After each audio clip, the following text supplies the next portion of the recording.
वो आप अपनी फैमिली को कॉल करके बोल दें कि आपको कल 12 बजे लेने आ जाए। आपकी छुट्टी हो जाएगी कल। मेरा फोन कोई नहीं पिक करेगा, आप ही बता दें।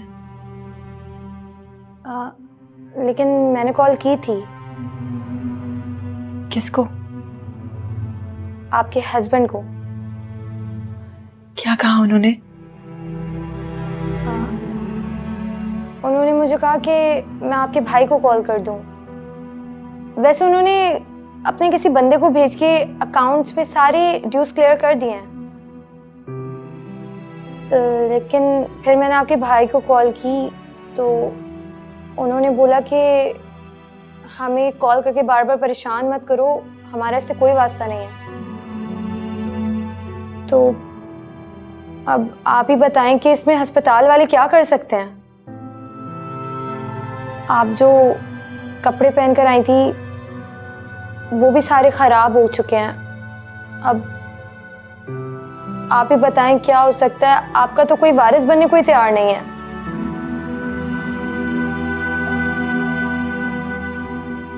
आप मुझे एक फेवर दे सकती हैं? कोई पुराना जोड़ा ला दीजिएगा, मैं खुद ही चली जाऊंगी।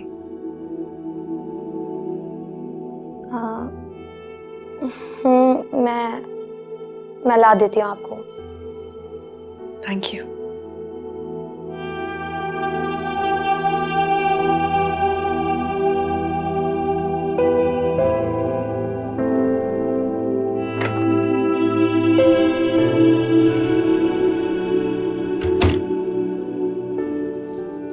ये लो मिठाई खाओ।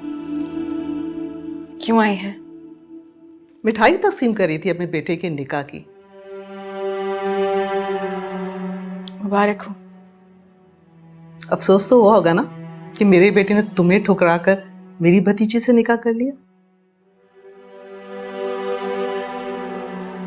नहीं, बिल्कुल नहीं। क्योंकि छोड़ा उसने नहीं बल्कि मैंने उसे है।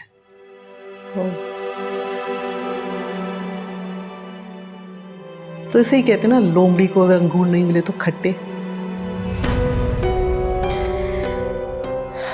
मैं जानती हूं और ये मानती हूं कि पहले आप लोगों ने मुझे रिजेक्ट किया था,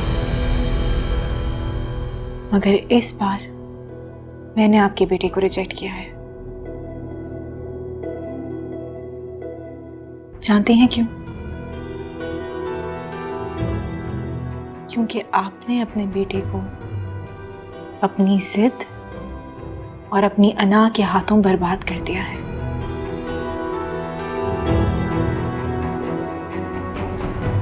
और जहां तक बात है आपकी भतीजी से शादी करने की,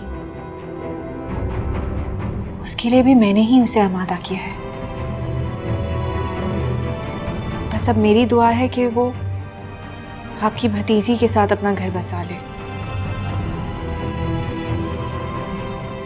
वरना आपने अपने बेटे को बर्बाद करने में कोई कसर नहीं छोड़ी। अगर औलाद पालना सीखनी है तो मेरी सास से जाके सीखिए। क्या तुम्हारी सास, जिसने पलटकर तुम्हें पूछा तक नहीं? और तुम्हारे शौहर की तो मैंने ऐसी तबीयत साफ की है, वो कहीं मुंह दिखाने के काबिल नहीं रहेगा। तो फिर ऐसे शौहर पर जिसे यही नहीं पता कि उसकी बीवी कहां मुंह काला करती फिर रही है। बस, मैं आपको इस काबिल भी नहीं समझती कि मैं आपको अपनी किरदार की पाकीज़गी की गवाही दूं, मगर आप देखेंगी और ये दुनिया भी देखेगी कि मैं अपने शौहर के घर में बस के दिखाऊंगी।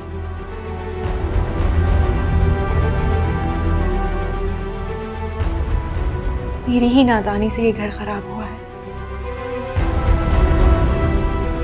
अब मेरी ही कुर्बानी से ये घर सही होगा।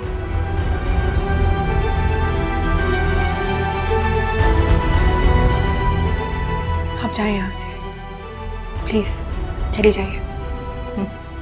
900 चूहे खाकर बिल्ली हज को चली। अगर यही बात पहले समझ आ जाती तो ये दिन ही नहीं आता और हम भी जिल्लत से बच जाते।